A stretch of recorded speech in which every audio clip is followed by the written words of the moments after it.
Hello friends, welcome back to my YouTube channel Shailesh Bhagat. आज के lecture में हम पढ़ने वाले हैं जनरल सॉल्यूशन के बारे में। तो समझते हैं जनरल सॉल्यूशन क्या होता है। तो देखिए, जनरल सॉल्यूशन में हम क्या करते हैं, जो भी ट्रिग्नोमेट्रिक इक्वेशन होता है उसका पीरियोडिसिटी यूज करते हैं और उसके बहुत सारे सॉल्यूशन निकालते हैं, उसे ही हम बोलते हैं जनरल सॉल्यूशन। मैं आपको समझाता हूँ। देखिए, मान लीजिए साइन थीटा की वैल्यू है 0, तो हमें पता है साइन 0 0 होता है। मैंने आपको एक यूनिट सर्कल समझाया था। देखिए, यहाँ पे वैल्यू 1 0 होती है और यहाँ पे -1 0, यहाँ पे 0 1 और यहाँ पे 0 -1। और बताया था पहला वाला जो होता है कॉस थीटा होता है और सेकेंड वाला वैल्यू साइन थीटा होता है। तो देखिए, साइन थीटा 0 कब होगा, मतलब सेकेंड वैल्यू चेक करिए, यहाँ पे 0 है, यहाँ पे 0 है, यानी कि ये होता है 0 और ये होता है पाई। तो इसका मतलब ये हो गया कि 0 पे और पाई पे साइन क्या होता है, 0 होता है। मतलब थीटा की वैल्यू या तो 0 होगी या तो पाई होगी। अगर हम इधर से एंगल कैलकुलेट करना चालू करते हैं, तो अगर हम क्लॉकवाइज एंगल कैलकुलेट करते हैं तो इसे माइनस पाई बोला जाएगा। तो इधर से करेंगे तो प्लस पाई, इधर से करेंगे माइनस पाई, तो दोनों थीटा की वैल्यू प्लस पाई रखी है, माइनस पाई, साइन थीटा 0 होगा। तो ये हो गया। देखिए, फर्स्ट पीरियड में 0 से 2 पाई, यानी 1 रिवॉल्यूशन में 0 से 2 पाई के बीच में किसी भी वैल्यू, कोई भी ट्रिग्नोमेट्रिक इक्वेशन हो, उसके दो सॉल्यूशन होते हैं, जो हमने प्रिंसिपल सॉल्यूशन में पढ़ा था। पर अगर हम इसकी पीरियोडिसिटी यूज करते हैं, मतलब 2 पाई के आगे और जाते हैं, देखिए यहाँ पे हम 0 और पाई देखें और हम आगे बढ़ेंगे तो फिर से 2 पाई आएगा, फिर आगे बढ़े तो 3 पाई, फिर आगे बढ़े तो 4 पाई। ऐसे करते करते कभी एंड नहीं होगा। और इधर से गिरेंगे तो माइनस भी आएगा। तो इसका मतलब क्या है, थीटा सब में कॉमन क्या है, पाई। अगर हम पाई कॉमन ले ले तो क्या बचेगा, 0 plus -1 plus -2 plus -3 and so on. अब देखिए, ये जो 0 प्लस -1 प्लस -2 है, ये क्या है, इंटीजर है। पॉजिटिव और नेगेटिव नंबर के सेट को हम क्या बोलते हैं, इंटीजर। और इंटीजर को हम z से रिप्रेजेंट करते हैं। तो मैं यहाँ पे लिख देता हूँ n पाई। इस पूरे को क्या लिख दिया, n, और यहाँ पे बता दिया n का मतलब है इंटीजर। तो देखिए, थीटा की वैल्यू क्या आएगी, n पाई। अब n की वैल्यू हमें पता है इंटीजर है, ये वैल्यू यहाँ पुट करते जाइए, आपको सॉल्यूशन मिलते जाएंगे इस इक्वेशन के। तो अगर साइन थीटा की वैल्यू 0 होगी तो थीटा की वैल्यू n पाई हो सकती है। तो इसे ही हम बोलते हैं जनरल सॉल्यूशन। तो मैं डायरेक्ट आपको फार्मूला बताता हूँ जनरल सॉल्यूशन के। देखिए, जनरल सॉल्यूशन के आपको कुछ फार्मूले याद रखना है, वह मैं आपको समझा देता हूँ, उसे आप याद कर लीजिएगा। तो 3 के कैटेगरी में वो फार्मूले हैं। सबसे पहले देखिए 1 2 3। अगर साइन थीटा की वैल्यू 0 होगी तो थीटा की वैल्यू हम रखेंगे देन थीटा n पाई होगा, ध्यान रखना। और कॉस थीटा की वैल्यू अगर 0 होगी तो थीटा की वैल्यू याद रखना 2n + 1 पाई 2। और tan थीटा अगर 0 होगा तो थीटा की वैल्यू हो जाएगी n पाई, क्योंकि tan का फॉर्मूला होता है साइन बाय कॉस। जब साइन 0 होगा तो tan भी 0 होगा। तो साइन और tan का जनरल सॉल्यूशन सेम है।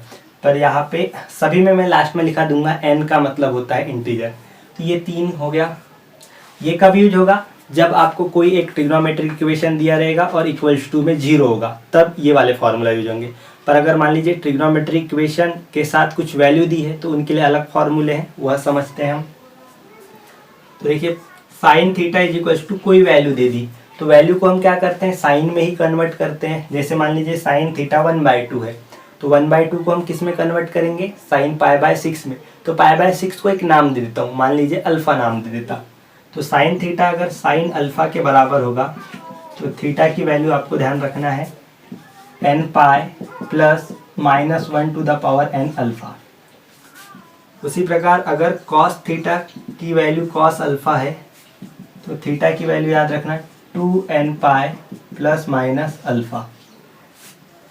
और tan थीटा की वैल्यू tan अल्फा के बराबर है तो थीटा की वैल्यू हो जाएगी n पाई प्लस अल्फा। तो ये हो गए 3।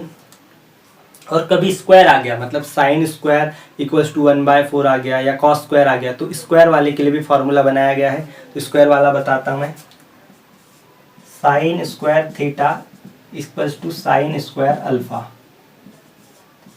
Cos square theta is equals to cos square alpha, और तीसरा है tan square theta is equals to tan square alpha.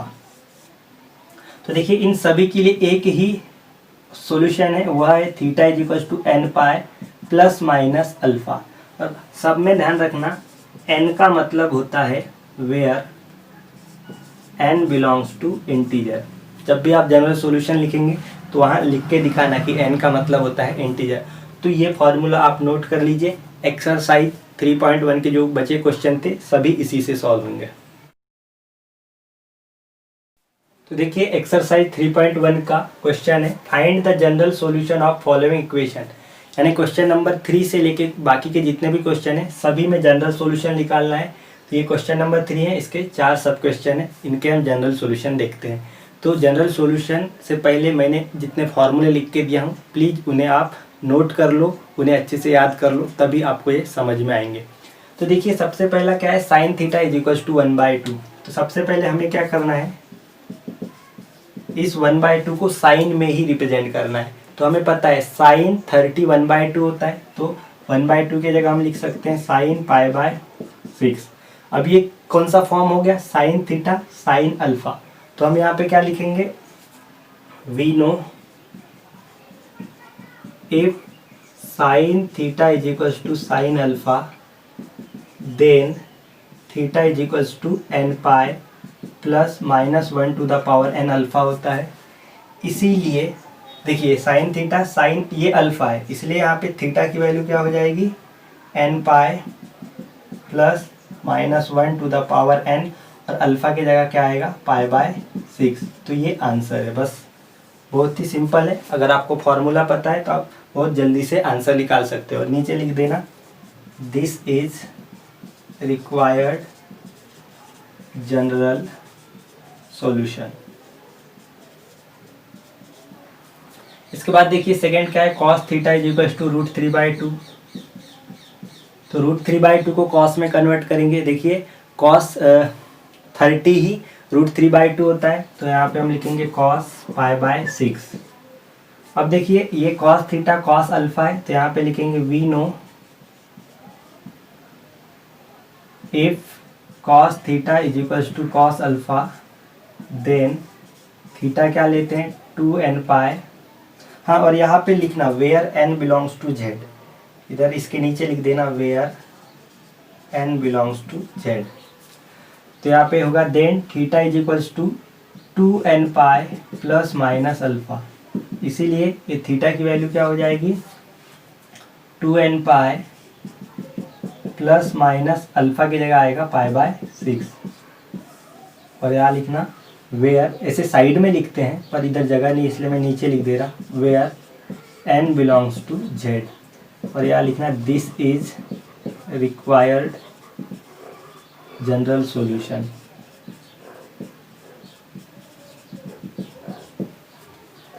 इसके बाद देखिए थर्ड क्या है, tan theta is equals to 1/√3।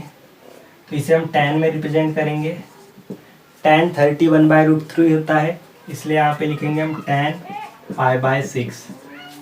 तो ये क्या होगा, देखिए फॉर्मूला लगा देना we know if tan theta is equals to tan alpha then theta क्या लेते हैं हम n पाई प्लस अल्फा। थोड़ा प्लस माइनस पे ध्यान देना, इसीलिए थीटा की वैल्यू क्या हो जाएगी n पाई प्लस अल्फा की जगह आएगा π/6। और यहाँ लिखना where n belongs to integer और this is required general solution.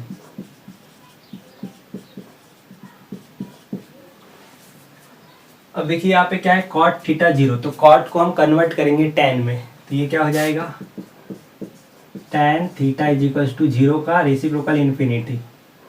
tan theta infinity tan 90 degree पे आता है, यानी π/2, tan π/2 इन्फिनिटी होता है। अब देखिए tan थीटा tan अल्फा हो गया, तो यहाँ लिखेंगे we know if tan theta is equals to tan alpha, then theta क्या लेते हैं हम, n पाई प्लस अल्फा। इसीलिए थीटा की वैल्यू क्या होगी, n पाई प्लस अल्फा की वैल्यू होगी पाई बाय 2। और इधर बाजू में लिखना where n belongs to integer, और नीचे लिखना this is required general solution. तो इस प्रकार से हम जनरल सॉल्यूशन निकालते हैं। बहुत ही इजी है जनरल सॉल्यूशन निकालना अगर आपको फॉर्मूले पता है। तो इसे नोट कर लीजिए, आगे का मैं बताता हूँ। देखिए फोर्थ क्वेश्चन के 3 सब क्वेश्चन है, इन्हें हम सॉल्व करते हैं। तो देखिए पहला क्या है, sec theta is equal to √2। तो हमें सेक को कन्वर्ट करना होगा कॉस में। तो सेक थीटा को हम लिख सकते हैं कॉस थीटा, और √2 को 1/√2 कॉस थीटा। अब 1/√2 को कॉस में कन्वर्ट करेंगे, कॉस 45 1/√2 होता है, इसलिए यहाँ पे हम लिखेंगे कॉस 45 यानी π/4। अब देखिए कॉस थीटा कॉस अल्फा है, तो हम यहाँ पे लिखेंगे we know if cos theta is equals to cos alpha, then theta is equals to 2n pi plus minus alpha. इसीलिए थीटा की वैल्यू क्या हो जाएगी, 2n pi plus minus alpha होगा π/4। और यहाँ लिखेंगे where n belongs to z, और यहाँ नीचे लिखना this is required general solution. देखिए सेकेंड प्रॉब्लम है cosec theta is equal to -√2। अब यहाँ पे माइनस वाला है तो थोड़ा ध्यान देना माइनस वाले को कैसे सॉल्व करेंगे।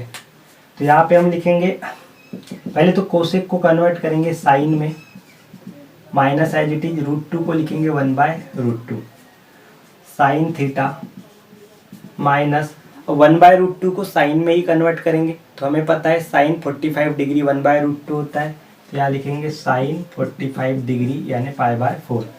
अब देखिए यहाँ पे हम sine theta equals to sine alpha नहीं ले सकते क्योंकि यहाँ निगेटिव साइन आ गया, तो हमें निगेटिव को पॉजिटिव में कन्वर्ट करना है अलाइड एंगल का इस्तेमाल करके।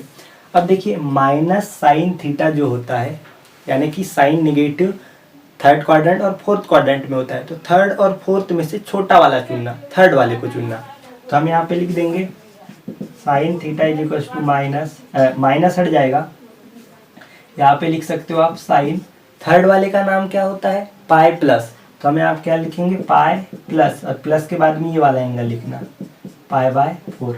आप चाहे तो यहाँ रीजन दे सकते हो, sine pi plus x is equals to minus sine x होता है। यानी कि देखिए हमने क्या लिखा माइनस साइन एक्स, यानी ये माइनस साइन एक्स है, इसके जगह पे हमने लिखा positive sign pi plus x, तो ये हो गया साइन पाई प्लस एक्स मतलब π/4।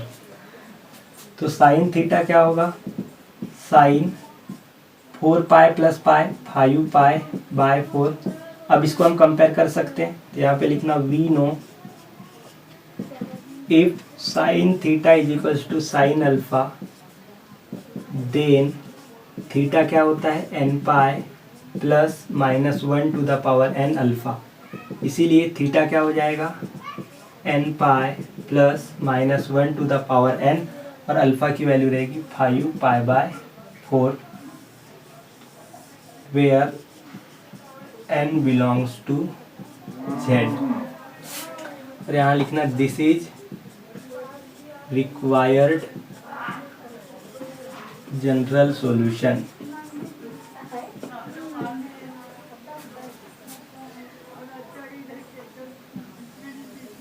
अब देखिए थर्ड क्वेश्चन क्या है, tan थीटा -1।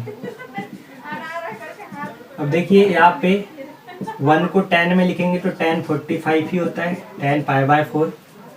अब ये निगेटिव है तो tan थीटा tan अल्फा नहीं लगा सकते, पहले हमें इसे पॉजिटिव में कन्वर्ट करना होगा।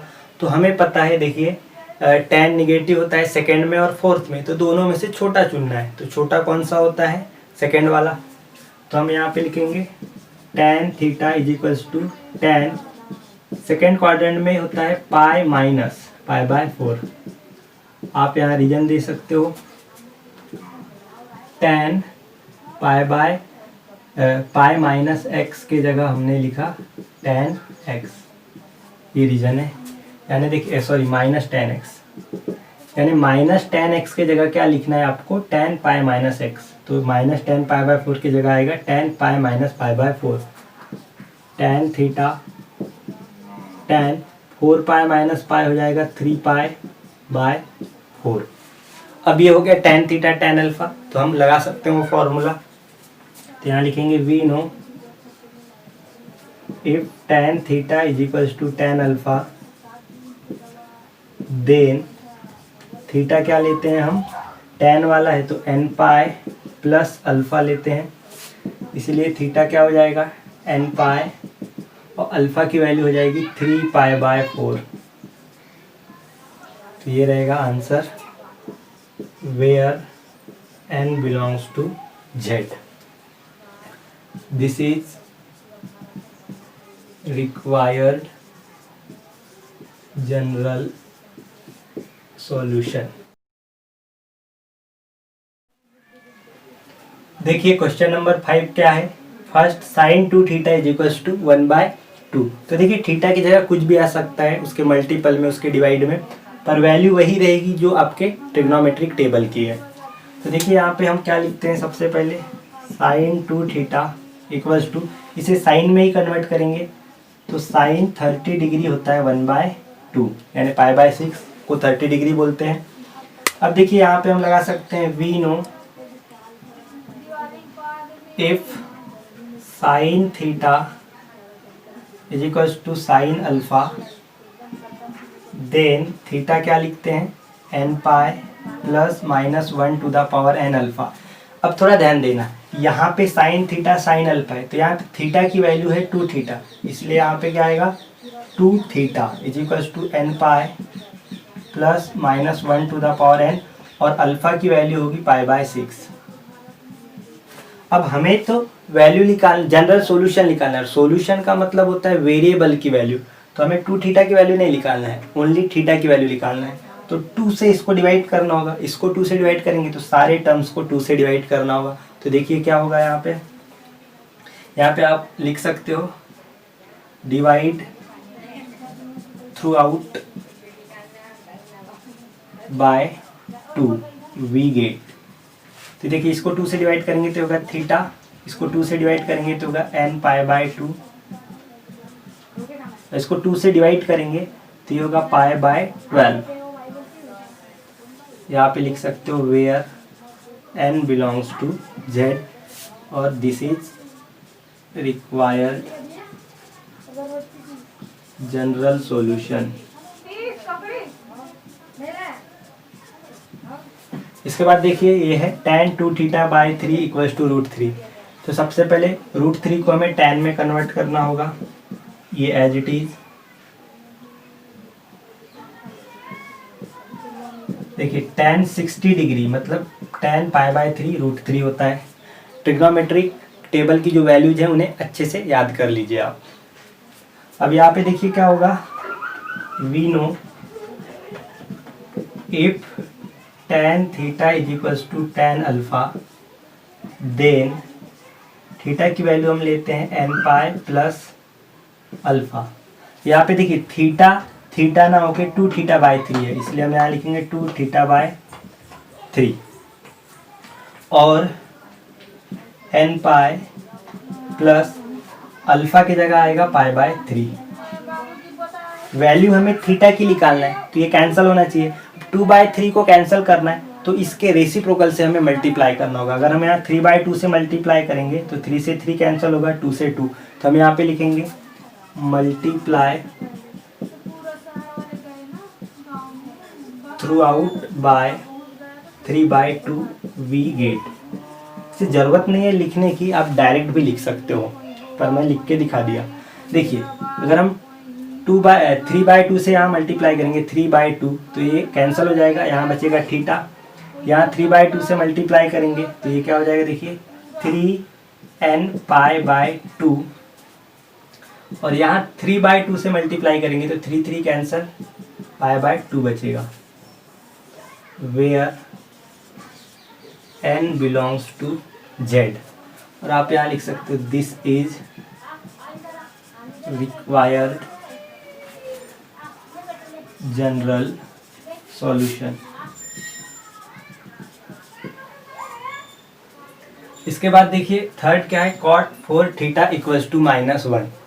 तो पहले तो cot को कन्वर्ट करना होगा tan में, तो ये होगा tan 4 थीटा इक्वल्स टू 1 का रेसिप्रोकल करेंगे तो 1 ही आएगा, tan 4 थीटा। अब देखिए 1 को tan में कन्वर्ट करना होगा और हमें पता है tan 45 डिग्री 1 होता है, तो यहाँ पे लिखेंगे हम tan 45 डिग्री यानी कि π/4। अब देखिए यहाँ पे हम tan थीटा tan अल्फा नहीं लगा सकते निगेटिव के वजह से, तो निगेटिव को हमें पहले पॉजिटिव करना होगा। तो वही अलाइड एंगल वाला रूल लगाते हैं। tan निगेटिव कहाँ पे होता है, सेकेंड क्वाड्रेंट, फोर्थ क्वाड्रेंट, तो उसमें से छोटा चुनिए। तो सेकेंड वाला छोटा है, तो यहाँ पे हम लिखेंगे tan π-π/4। आप यहाँ रीजन दे सकते हो, tan π-x = -tan x। तो यहाँ पे क्या होगा देखिए tan 4 थीटा = tan 4π - π 3π/4। अब यहाँ लगा सकते हैं हम we know if tan theta = tan alpha then theta = nπ + alpha. अब देखिए यहाँ पे थीटा की जो वैल्यू है वह 4 थीटा के इक्वल है, तो यहाँ पे लिखेंगे हम 4 थीटा = nπ + अल्फा। अल्फा की वैल्यू क्या है, 3π/4। अब देखिए हमें थीटा की वैल्यू निकालना है तो 4 से डिवाइड करना होगा, तो हम यहाँ लिख सकते हैं divide throughout by 4 we get. तो ये 4 से डिवाइड होगा तो यहाँ थीटा बचेगा, यहाँ 4 से डिवाइड करेंगे तो nπ/4 बनेगा, और यहाँ 4 से डिवाइड करेंगे तो नीचे पहले से 4 है और एक 4 आ जाएगा तो 16 हो जाएगा। और यहाँ लिखेंगे where n belongs to z और this is required general solution.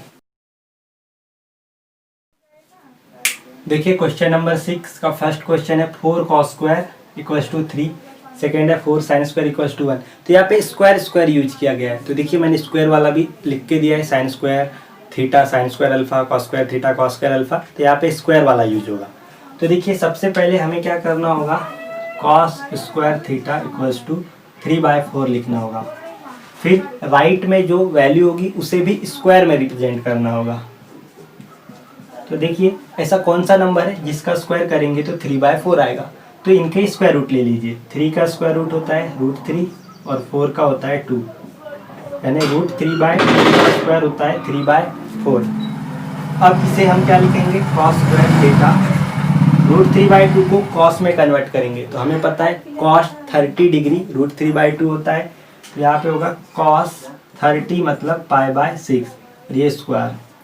अब ये हो गया cos² थीटा cos² अल्फा, तो यहाँ लिख सकते हैं हम we know if cos² theta = cos² alpha then theta की वैल्यू क्या होती है nπ ± अल्फा।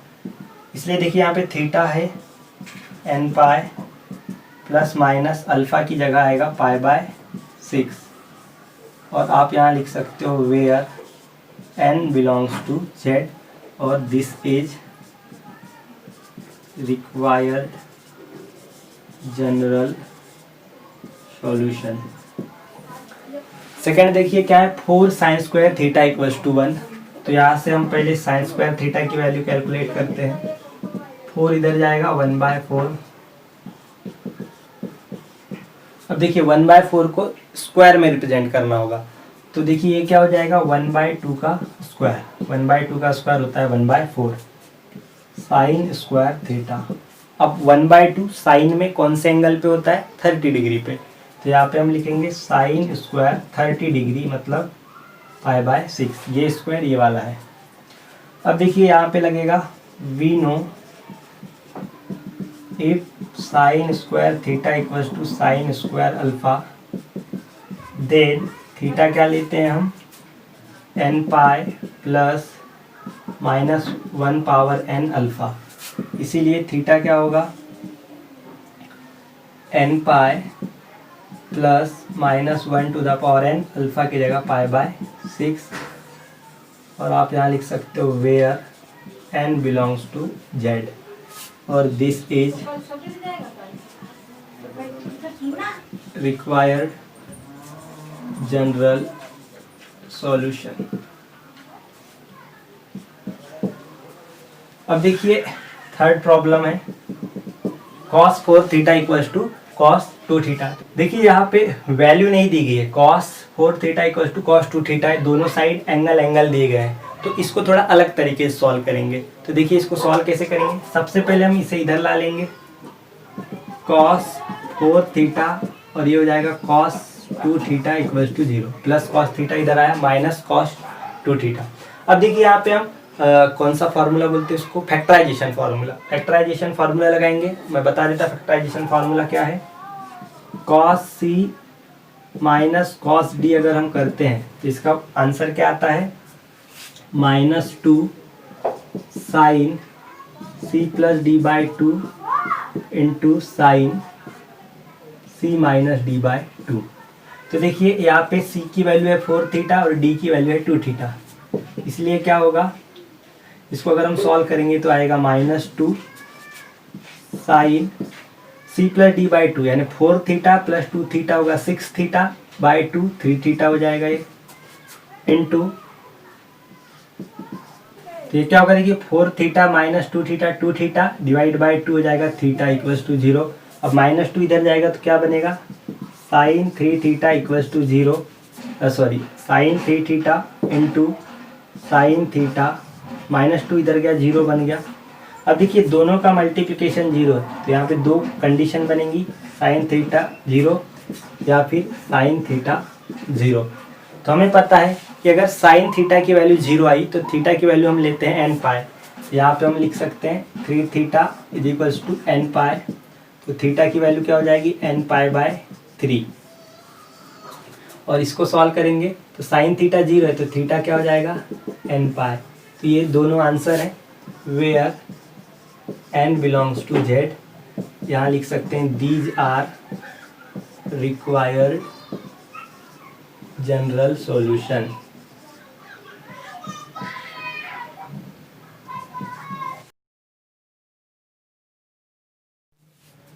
देखिए क्वेश्चन नंबर 7 का फर्स्ट क्वेश्चन है साइन इक्वल्स टू 10। तो यहाँ पे भी वैल्यू नहीं दी है, थीटा थीटा दिया है। इससे पहले वाला जो मैंने प्रॉब्लम बताया था cos 4 थीटा cos 2 थीटा, तो वहाँ पे फैक्टराइजेशन फार्मूला लगता था, क्योंकि हमें पता है sine C plus sine D, sine के साथ साइन होना, कॉस के साथ कॉस होना, पर यहाँ साइन है और यहाँ 10 है, तो इसको हम इधर माइनस में नहीं लाएंगे, इसको थोड़ा अलग तरीके से सॉल्व करेंगे। तो देखिए ये सॉल्व कैसे होगा, साइन थीटा को हम लिखेंगे sine theta by cos theta. अब देखिए ये कैंसिल हो जाता, पर कैंसिल नहीं करना, इसे एज इट इज रहने देना। कॉस थीटा इधर मल्टीप्लाई होगा, ये होगा sine theta into cos theta equals to sine theta. फिर ये साइन थीटा को इधर लेके आना, डिवाइड में नहीं, ये पॉजिटिव है तो इधर लेके आना, निगेटिव बनेगा ये, पॉजिटिव साइन थीटा इधर आया, minus sine theta equals to 0। अब देखिए दोनों में साइन है, कॉमन ले लेते हैं, साइन कॉमन आएगा तो यहाँ बचेगा cos theta equals to cos theta minus 1 equals to 0। अब देखिए इन दोनों का मल्टीप्लिकेशन 0 है, इसका मतलब क्या होगा, या तो साइन थीटा 0 होगा या तो कॉस थीटा माइनस 1 0 होगा। अब साइन थीटा 0 है तो हमें पता है साइन थीटा 0 कब होता है, जब थीटा की वैल्यू एन पाई होती है। अब इसको सॉल्व करते हैं, कॉस थीटा इक्वल्स टू 1। अब देखिए 1 को हम लिख सकते हैं कॉस 0, और यहाँ पे वो रूल लग जाएगा कॉस थीटा कॉस अल्फा। तो अगर ऑलरेडी प्रॉब्लम बड़ा हो रहा है तो वो लिखने की ज़रूरत नहीं है, अब डायरेक्ट लिख सकते हो कॉस थीटा कॉस अल्फा। तो यहाँ पे थीटा क्या होगा, 2n पाई प्लस माइनस 0। तो थीटा क्या होगा, 2n पाई प्लस 0 करो माइनस 0 करो, कैंसिल हो जाएगा, ये हो गया। दोनों में आप लिख सकते हो where n belongs to z, और यहाँ लिखोगे these are required general solution. अब देखिए यहाँ पे है tan cube theta equal to 3 tan theta. तो हम क्या करते हैं 3 tan थीटा को लेफ्ट में ले लेते हैं, tan क्यूब थीटा ये इधर आएगा तो -3 tan थीटा बनेगा। अब देखिए दोनों में tan कॉमन है, बाहर ले लेते हैं तो यहाँ बचेगा tan square theta -3 equal to 0। अब दोनों का मल्टीप्लिकेशन 0 है, इसका मतलब ये होता है या तो ये 0 होगा या तो ये 0 होगा। तो यहाँ लिखेंगे tan थीटा इक्वल टू 0 और tan square theta -3 equal to 0। अब tan थीटा की वैल्यू 0 होती है, देखिए स्टार्टिंग में 3 फार्मूला लिखा के दिया था 0 0 वाले, तो वही लगेगा। tan थीटा 0 कब होता है, जब थीटा की वैल्यू n पाई हो। अब इसको सॉल्व करते हैं, देखिए क्या होगा tan स्क्वायर थीटा -3 उधर गया +3। अब देखिए ये स्क्वायर वाला है तो राइट वाले को भी स्क्वायर में कन्वर्ट करेंगे, तो 3 जो है √3 का स्क्वायर है। अब √3 को tan में कन्वर्ट करेंगे, tan 60 डिग्री होता है √3 और ये स्क्वायर। अब ये हो गया tan square theta tan square alpha. तो फॉर्मूला लिखने की कोई ज़रूरत नहीं है क्योंकि प्रॉब्लम ऑलरेडी बड़ा हो चुका है, या फिर आप लिख भी सकते हो फॉर्मूला। मैं यहाँ डायरेक्ट लिखता हूँ therefore theta is equal to n pi plus minus π/3। तो ये रहेगा आंसर। दोनों का कॉमन लिख सकते हो आप, where n belongs to z, और नीचे लिखना these are required general solution. इसके बाद देखिए थर्ड है cos theta plus sine theta equals to 1। तो इसको थोड़ा अलग तरीके से सॉल्व करना है। ये कुछ कैटेगरी के प्रॉब्लम है, cos प्लस साइन या cos माइनस साइन या साइन माइनस cos, और इधर 1 ही रहेगा, 1 या -1। तो इस प्रकार के क्वेश्चन आए तो इसको कैसे सॉल्व करना है समझिए। सबसे पहले हम इसको डिवाइड करेंगे √2 से, दोनों को √2 से डिवाइड करते हैं। देखिए क्या होगा, डिवाइड थ्रू आउट बाय √2। तो ये क्या हो जाएगा, देखिए 1/√2 cos थीटा प्लस ये भी √2 से डिवाइड होगा तो 1/√2 साइन थीटा इक्वल्स टू ये 1/√2। अब देखिए यहाँ पे हमेशा cos वाला फॉर्मूला बनाना, cos का भी बन सकता है साइन का भी बन सकता है, पर cos वाला बनाना जो सम और डिफरेंस वाला फॉर्मूला है। तो देखिए cos वाले फॉर्मूले में क्या होता है, cos cos साइन साइन। तो मैं इसको cos में कन्वर्ट करता हूँ। हमें पता है cos 45 डिग्री 1/√2 होता है, तो 1/√2 को हमने लिखा cos 45, cos theta as it is, plus इस 1/√2 को हम साइन 45 लिख सकते हैं, sine theta as it is. अब देखिए ये फॉर्मूला cos में बनने वाला है, तो इस 1/√2 को cos में ही लिखना, क्योंकि 1/√2 को साइन में भी लिख सकते हैं cos में भी लिख सकते हैं, इसलिए हमने इसे cos में लिखना है π/4।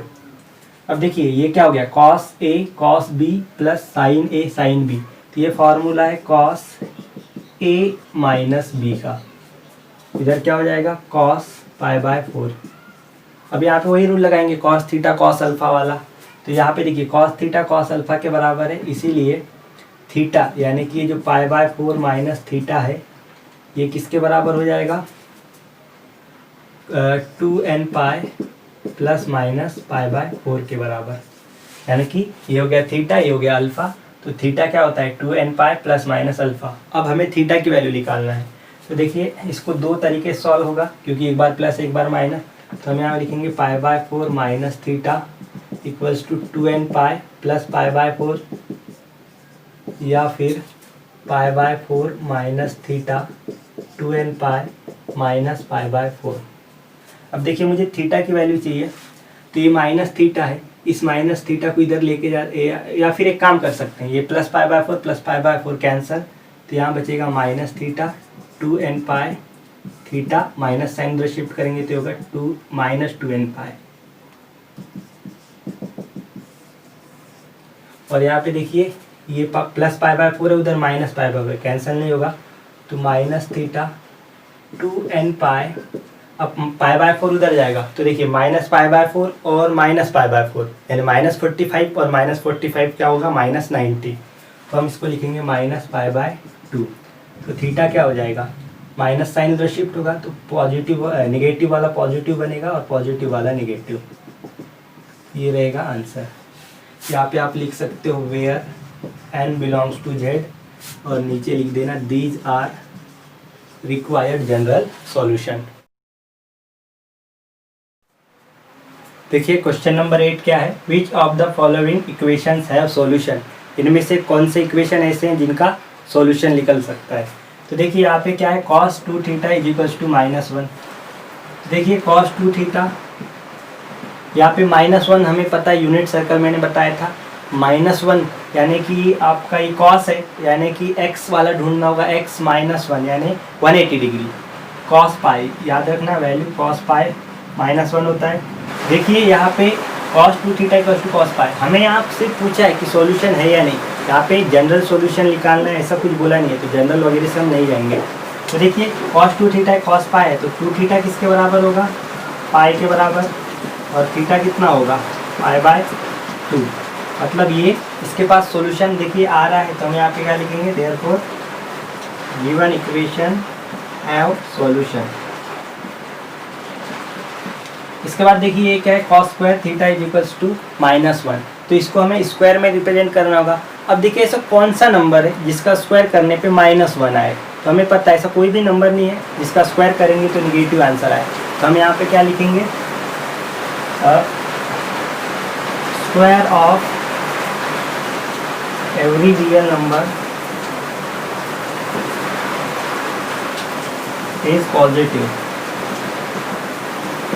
देयरफॉर यहाँ पे लिख सकते हैं, no theta can satisfy above equation, therefore given equation has no solution। इस इक्वेशन का सॉल्यूशन नहीं होगा। अब यहाँ पे लिखा है 2 sin थीटा इक्वल्स टू 3, तो sin थीटा कितना होगा यहाँ से 3/2। 3/2 का मतलब क्या होता है, 1.5। बट हमें पता है यहाँ पे लिखना, बट sin थीटा की जो वैल्यू होती है -1 के इक्वल या ग्रेटर हो सकती है, और 1 के इक्वल या लेस हो सकती है। यानी sin थीटा की वैल्यू कभी भी 1 के ऊपर नहीं जाएगी और -1 के नीचे नहीं जाएगी, पर ये 1 के ऊपर चली गई। तो यहाँ पे हम लिख सकते हैं, therefore given equation have no solution.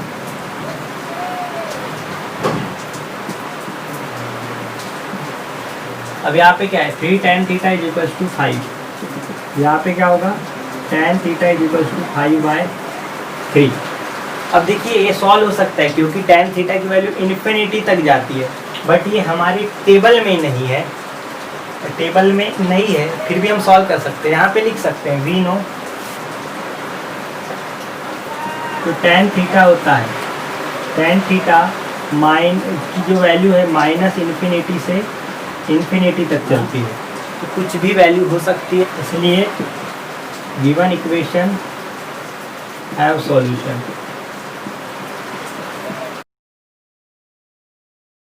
तो फ्रेंड्स यहाँ पे हमने एक्सरसाइज 3.1 कंप्लीट कर लिया है। आज के वीडियो को यहीं एंड करते हैं और जल्द मिलते हैं एक न्यू वीडियो के साथ, जिसमें हम एक्सरसाइज 3.2 के बारे में पढ़ेंगे और ट्रिग्नोमेट्रिक इक्वेशन के आगे के टॉपिक देखेंगे। तब तक के लिए bye bye, take care of yourself.